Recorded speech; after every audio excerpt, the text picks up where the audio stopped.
got lost. All right. So, Right there. Welcome, gentlemen. Joined now by Jacob Evans and Coach Mick Cronin from Cincinnati. We'll be joined shortly by Kyle Washington. Our format, we'll take an opening statement from Coach, then throw it to questions for the student athletes, after which we'll excuse the student athletes and take questions for Coach Cronin. But Coach, if you would lead us off by giving your thoughts on the game and on advancing to the semifinal round, please. well, first of all, I want to congratulate Tulsa on their season. I think in my years, over 20 years in college, I've never seen a team lose 9 seniors before and have to play one guy that played last year in their rotation, Pat Bird. So I thought their kids played extremely hard all year, and they got tougher. They learned how to battle, and they're going to be a formidable team next year. For us, I thought it was a tale of two halves. Our defense was excellent in the first half. In the second half, our offense carried us. Especially Kyle Washington in the low post, but he and Jacob both had very effective games. But like I said, defensively we were not at our best in the second half. But give Tulsa some credit; they kept playing. They made us keep playing until the end. Okay, we'll take questions now for Jacob. If you would, raise your hand. We'll get a microphone over to you. Jacob, I think you guys hit something like 5 of your first 7 shots from three-point range. You led for all but 17 seconds in this one. Was the plan to try to get a big early lead on this team, and then you guys went inside the second half, so did you change strategies there?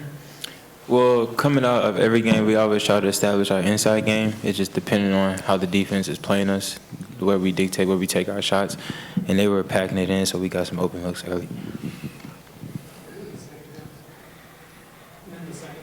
The second half, we just got to take what the defense gives us. You know, like if they want to pack it in, we'll shoot open jump shots. If they want to close out on us hard, we can either play downhill, blow by, or feed out, get big guys in like we did Kyle. Jacob, just in terms of your offensive efficiency, you guys have been much better scoring the ball this year than you have in the past. I'm just wondering whether that at some level takes some of the pressure off defensively and not having to just win on the defensive end because you guys are able to score as well as you do now. Well, we worked real hard in the offseason on our offense as a team, like also individually, but we still have the same mindset defensively as in trying to lock down every team we play. Question over here. Kyle, did you guys want to come out and like make a statement, not just win, but kind of make a statement with how you won today because you've pointed towards the postseason so much? Yes, we did, but we kind of want to do that every day. Every day we practice, every day we play, but, you know, that's just the way our team is. We just want to keep on proving how good we are as a team, collectively, and we just want to keep winning, you know, postseason, regular season, but definitely we had an emphasis on the postseason, for sure. We want to do well and make deep runs in all the tournaments we enter. Kyle, in a lot of ways, it seems like you were the missing piece for the Cincinnati team. Does it feel that way to you? And has this fit been what you thought it would be when you came here?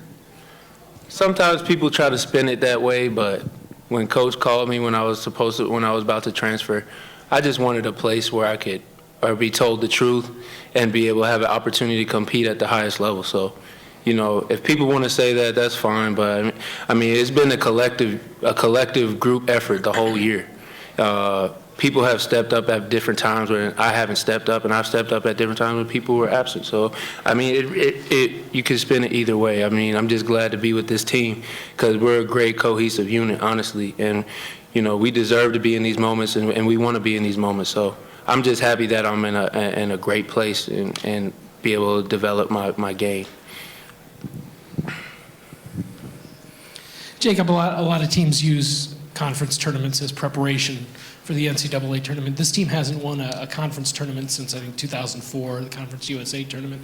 Is it a little more important to you guys to, you know, take down the nets here? And, I mean, obviously, we want to prepare for the NCAA as well, but how much more important is it to you to get this one?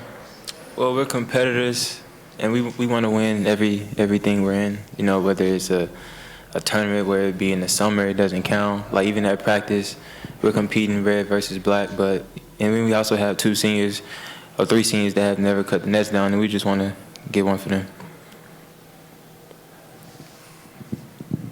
This one's for Kyle. Kyle, what allowed you to be so dominant in the second half? 15 points, not a missed shot between field goals and free throws. Was it the game flow, game plan? But particularly in the second half, you were pretty dominant. This may sound weird, but honestly, it was me not worrying about offense. When I try to dominate positioning and just understanding where I'm supposed to be at every time, I mean, Coach will co-sign on this like he always does, and he'll tell me all the time, when I don't worry about offense, that's when I flourish. So if I can do that every time, then, maybe I'll have that result every time. So, I mean, I just want to be focused and close a good Tulsa team out because, they could sneak up in the second half, and we just wanted to win. So I just wanted to be part of that effort. Do one or two more for the student athletes. Jacob, just specific to the offensive improvements you were talking about over the summer, what were the areas that you were looking at getting better at? Because when you break it down, it seems like you guys are more efficient in just about every area. What were you focused on in particular this summer? Myself, what was I? Well, I was just focusing on being able to be a multi-dimension player, not just being a jump shooter. Being able to attack the rim and finish through contact or draw fouls when I know I can't score. Any other questions for Jacob or Kyle? We can get one more.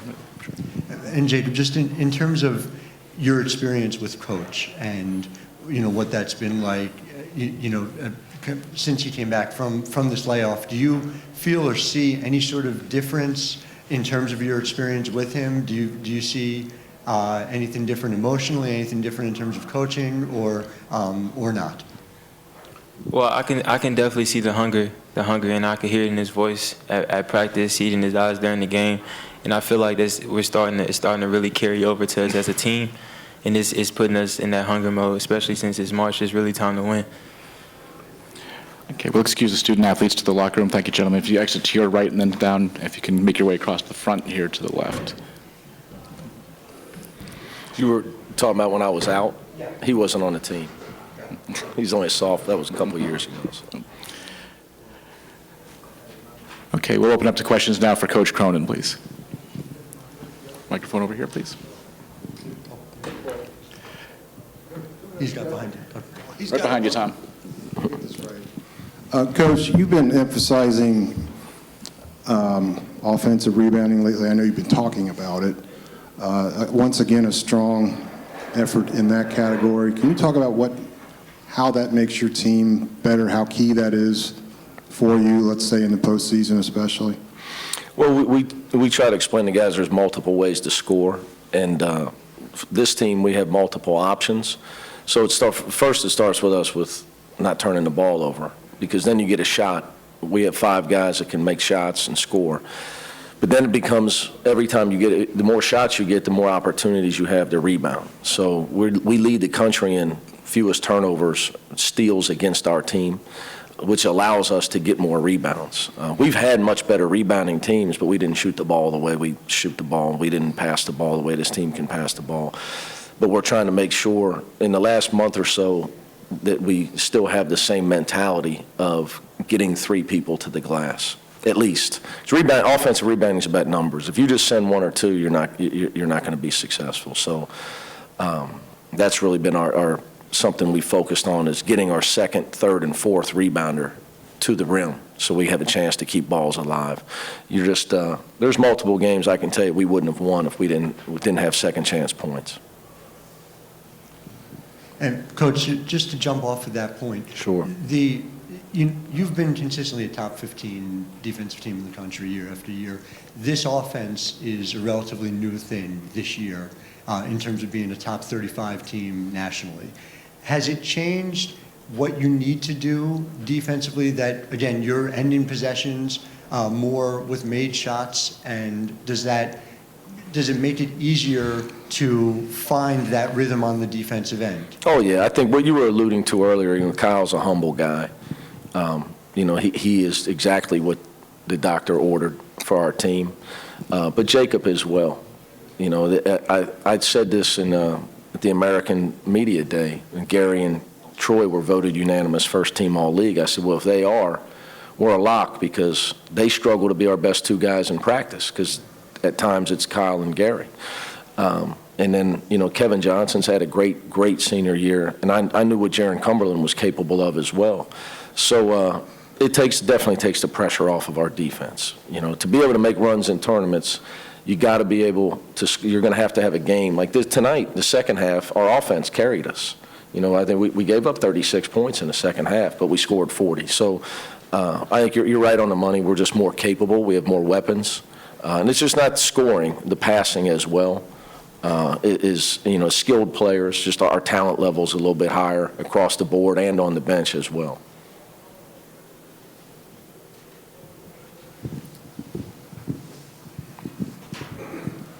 Coach, 9 players played at least 11 minutes tonight. Can you talk about how big of an advantage that is when the goal is to win 3 games in 3 days, to have that much depth as opposed to maybe some other teams in this tournament? Well, we all get 13 scholarships. I've always said this about the bench. You're allowed to play them. We all got guys over there in uniform. Coming in tonight, I don't know if you watched me on the bench. I kept checking the stat sheet. My goal was to keep everybody under 30 minutes because we ended this season on a Sunday.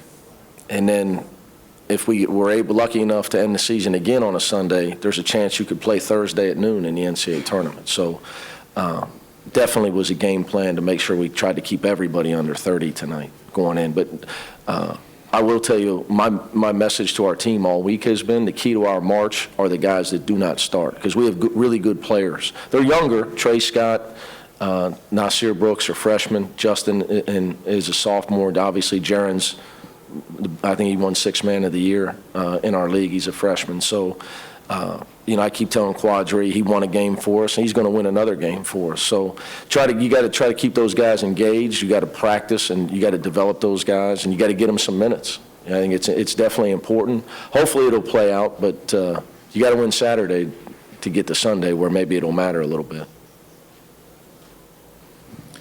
Over here. And Coach, specific to the passing that's been going on this year, Jacob, Troy, Gary, all 3 of them have significantly increased their assist percentage over last year.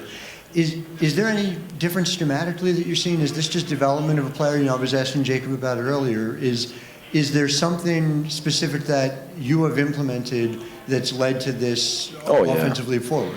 Well, one is Kyle. Is an offense, so it's easier getting an assist when you throw him the ball. That's one. 2 would be Gary's ability to shoot the ball from the perimeter this year. So we're not a predictable team on the offensive end. We can bring our big guys out, plus they're a problem inside. And the guys, we've tried to teach the guys how to be a problem for our opponents. Some people can't, the struggle to deal with is inside. Some bigger teams may struggle when we invert and bring our bigger guys outside. Ball movement is obviously, you talk about it all you want, but you can't run a free-flowing offense if you don't have the talent and the guys to make decisions. You got to give up a lot of control as a coach. When we practice it all the time, I just want the ball moving, and they got to read and play together. We've been working on it since last April, but you said, well, why haven't you done that before? Well, you got to have players that can do it. You got to have 5 guys that can make shots and make decisions. And the more, that's why I thought we got a chance to get better this team, because the more you do it, the more comfortable they get at it. So we're really not we have some things that we'll do structurally, but we try to let them keep playing and read the defenses. We think that's made us harder to deal with, because you can't just load up on this or that. We don't just try to jam the ball to Kyle. If you take that away, we got way too many other ways to beat you. So I just try to teach them to read what other people are trying to do to us and then use that against our opponent. And it's a never-ending learning process when you coach that way. But I think it's going to be a huge weapon for us in March. That, and like I've told them, I want them to keep playing. Don't walk the ball up the floor and start looking at the clock and late clock. Play. It's our opinion. We have great players on our team. Let's go play. We don't want to play the game in the 50s. We think that gives our opponent a chance to beat us. And just to follow that up, that's another thing you can do because of numbers, I assume. Oh yeah, talent and numbers. And collectively, I mean, you're in the tournament every year, but it seems like this team is better set up to make a deep run. When you see even a game like tonight where you talked about the defense carries you the first half, offense in the second half, does a team that's able to do that give you a better chance to make it? Oh, absolutely. Because it's just like a team that's got 1 or 2 scores. If they have a bad night, you're going home. So you got to be able to dance every dance that they play to win the award at the dance ball. All right, then you got to be able to slow dance. You got to be able to do it all. Okay, so and those are the teams that keep marching on. You're not going to be able to win the same way because you're going to run into a matchup that they're able to take that away from you. You got to be able to do something else. The last part of that is we have different guys that carry us at different points in the game. So Jacob gets hot, Troy early, then Jacob, then it's Kyle. Like Gary Clark he led us in blocks and deflections tonight, but he didn't really even get going offensively.